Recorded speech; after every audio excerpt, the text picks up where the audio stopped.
안녕하세요. 저는 이수진이라고 합니다. 지금부터 말씀드릴 이야기는 저에게 일어난 실제 일입니다.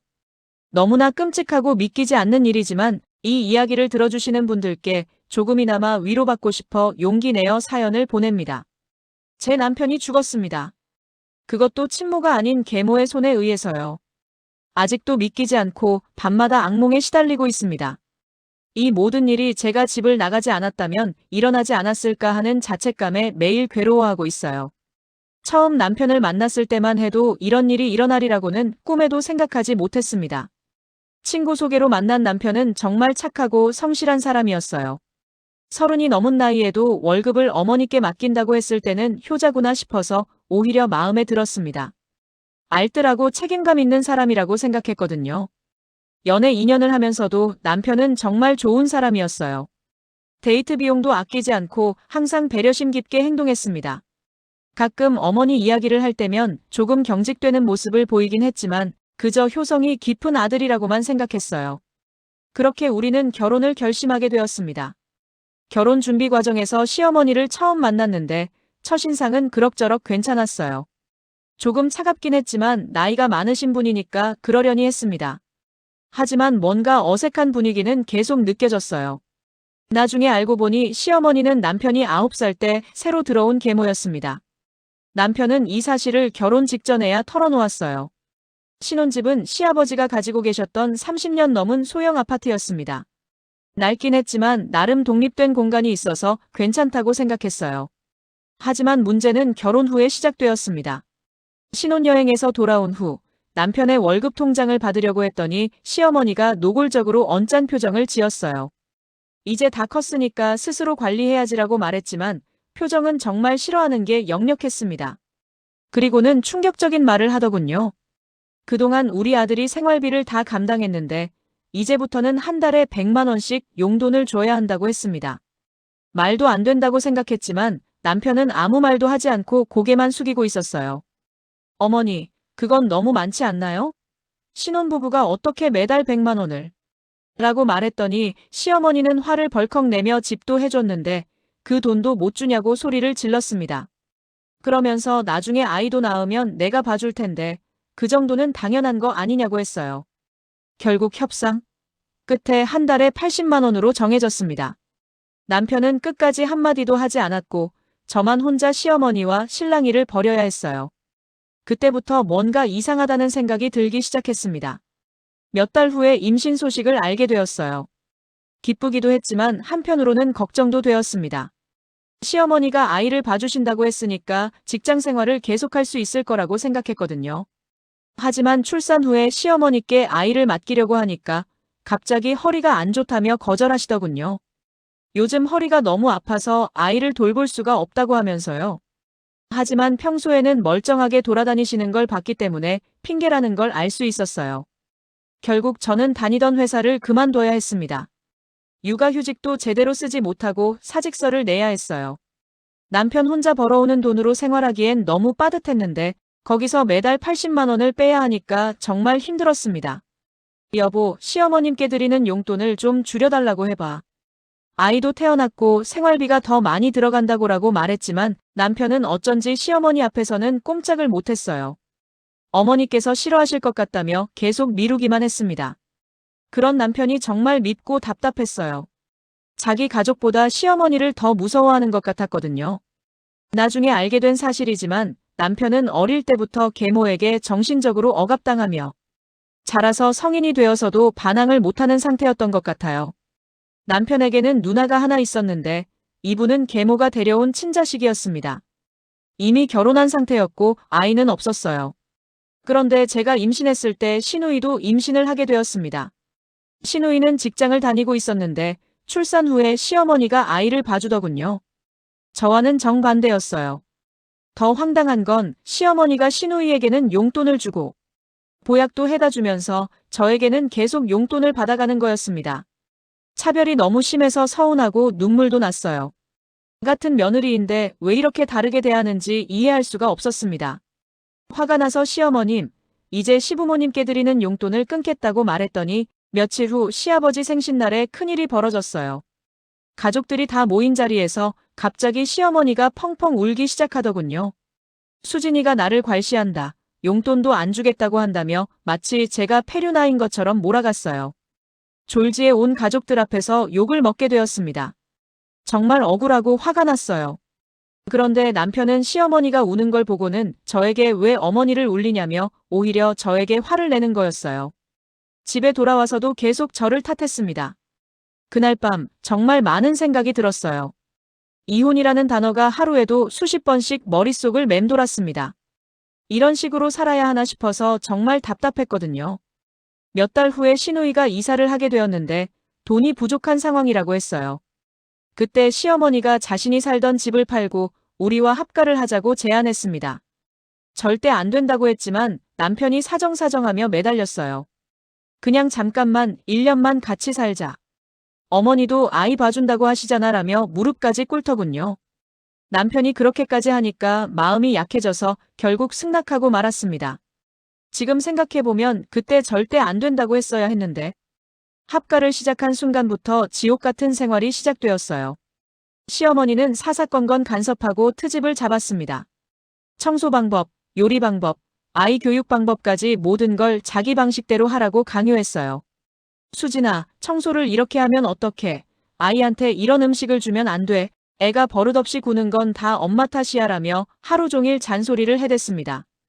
더 심각한 건 제 딸에게까지 손을 대기 시작한 거였어요. 버릇 없다며 회초리로 종아리를 때려서 시퍼렇게 멍이 들 정도였습니다. 그걸 보고 정말 뚜껑이 열렸어요. 어머니, 제 아이를 때리시면 안 됩니다. 라고 소리쳤더니 내 집에서 내가 손녀 교육하는데 내가 뭔데 나서냐고 되레 화를 내더군요. 남편에게 하소연해도 어머니 마음을 이해해달라며 제 편을 들어주지 않았어요. 더 이상 참을 수 없어서 남편에게 분가를 요구했습니다. 당장 나가자. 나는 더 이상 이 집에서 살 수 없어라고 했지만 남편은 조금만 더 참아달라며 미루기만 했어요. 결국 이혼 얘기까지 꺼냈습니다. 정말 분가 안 할 거면 이혼해. 나는 더 이상 못 살겠어라고 했더니 그제야 남편이 놀라더군요. 그날 밤 짐을 싸서 딸과 함께 집을 나갔습니다. 친정에 가서 일주일 정도 지내는 동안 남편이 매일 찾아왔어요. 미안하다, 잘못했다며 용서를 빌었지만 받아주지 않았습니다. 그러다가 분가를 하고 시댁과 연을 끊겠다고 약속하길래 그때서야 돌아갔어요. 며칠 후 남편이 딸을 데리고 시댁에 다녀오겠다고 했어요. 아버지가 손녀를 보고 싶어 하신다는 말에 그러라고 했습니다.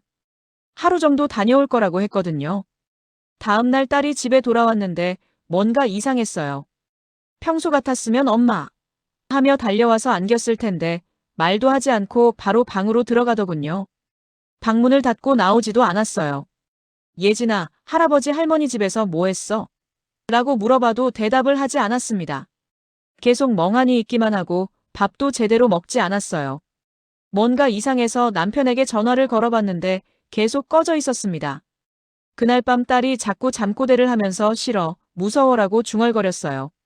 뭔가 심상치 않다는 생각이 들어서 다음날 아침에 시댁에 전화를 걸어봤는데 받는 사람이 없었습니다. 그런데 그 다음날 갑자기 형사가 집으로 찾아왔어요. 이정희 씨 맞으십니까? 라고 하더니 충격적인 말을 했습니다. 남편분이 사망하셔서 수사 중입니다. 부인께서 용의자 중 한 분이라서 몇 가지 여쭤봐야 할 게 있습니다. 순간 머릿속이 하얘졌어요. 남편이 죽었다고. 그것도 제가 용의자라고. 도대체 무슨 일이 벌어진 건지 이해할 수가 없었습니다. 무슨 말씀이세요? 제 남편이 죽었다고요? 어떻게 죽었는데요? 라고 소리치며 물어봤더니 형사는 추락사로 보인다고 했습니다. 마지막으로 부부싸움을 했다는 증언이 있어서 확인차 온 겁니다. 정말 억울해서 목소리를 높이고 있는데 갑자기 딸이 방에서 뛰쳐나왔어요. 그리고는 떨리는 목소리로 말하기 시작했습니다. 아저씨, 우리 엄마는 아빠랑 싸우지 않았어요. 할머니가 아빠를 밀어서 떨어뜨렸어요. 형사도 저도 깜짝 놀라서 딸을 쳐다봤습니다. 딸은 울면서 계속 말했어요. 할머니랑 아빠가 계속 싸웠어요. 할아버지는 시끄럽다며 밖에 나갔고 저는 무서워서 방에 있었는데 큰 소리가 나서 나와봤어요. 그런데 할머니가 베란다 아래를 보고 있더라고요. 그리고 저랑 눈이 마주치니까 깜짝 놀라더니 제 팔을 잡으면서 입 다물고 있지 않으면 엄마도 죽인다고 했어요. 그래서 무서워서 말 못했어요. 딸의 증언을 들은 형사는 즉시 시댁으로 달려갔고 시어머니는 그 자리에서 체포되었습니다.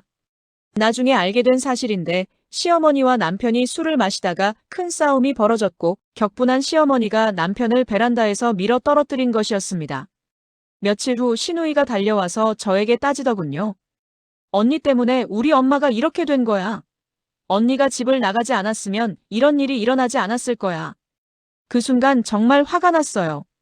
자기 어머니가 사람을 죽여놓고 제 탓을 한다니요. 그래서 세게 따귀를 날렸습니다. 내 어머니가 사람을 죽여놓고 내 탓이야? 정신 차려. 시누이는 뺨을 부여잡고 울면서 나갔고 그 이후로는 연락이 없었습니다.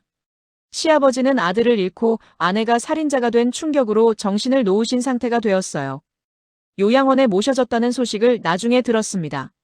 시어머니는 결국 살인죄로 기소되어 15년형을 받았습니다.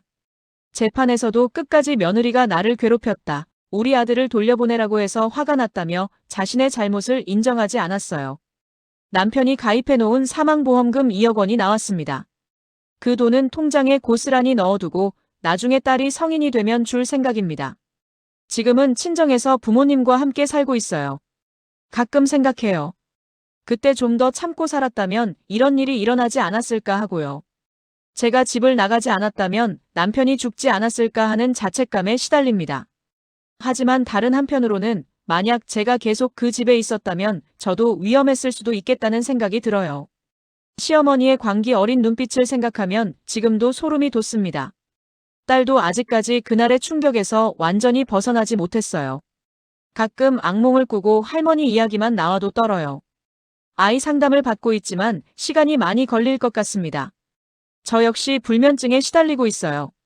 잠들기 전이면 그날의 일들이 자꾸 떠올라서 잠을 이룰 수가 없습니다. 남편의 마지막 모습은 어땠을까, 얼마나 무서웠을까 하는 생각에 밤새 뒤척이기 일쑤예요. 남편에 대한 감정도 복잡해요. 미워하고 싶지만 한편으로는 불쌍하기도 하고. 어릴 때부터 계모에게 억압당하며 자라서 어른이 되어서도 제대로 반항 한번 못 해보고 죽은 게 안타깝기도 하거든요. 만약 남편이 좀 더 용기를 내서 시어머니에게 맞섰다면, 아니면 제가 좀 더 강하게 나갔다면 이런 일이 일어나지 않았을까 하는 후회도 있어요. 하지만 이미 일어난 일이니까 어쩔 수 없죠. 지금은 딸과 함께 새로운 삶을 살아가려고 노력하고 있습니다. 친정 부모님의 도움으로 작은 일을 시작했고 딸도 새 학교에 적응하고 있어요. 아직은 힘들지만 시간이 지나면 조금씩 나아지겠죠. 가끔 시어머니가 감옥에서 어떻게 지내고 있는지 궁금해요. 후회하고 있을까요? 아니면 여전히 자신이 옳다고 생각하고 있을까요? 어쨌든 저는 다시는 그 사람을 보고 싶지 않아요. 이런 끔찍한 일이 다른 사람들에게는 일어나지 않았으면 좋겠어요. 특히 시댁과의 갈등으로 고민하는 분들이 있다면 절대 혼자 참지 말고 도움을 요청하셨으면 해요. 저처럼 끔찍한 결과가 나올 수도 있거든요. 지금도 가끔 꿈에 남편이 나타나요. 미안하다고, 너를 지켜주지 못해서 미안하다고 말하더군요. 깨고 나면 눈물이 나지만 그래도 조금씩은 마음의 짐을 내려놓고 있는 것 같아요. 딸이 제일 걱정이지만 아이는 생각보다 씩씩하게 잘 자라고 있어요. 엄마, 우리 이제 평화롭게 살 수 있어서 좋다고 말할 때는 정말 기특하면서도 마음이 아팠습니다.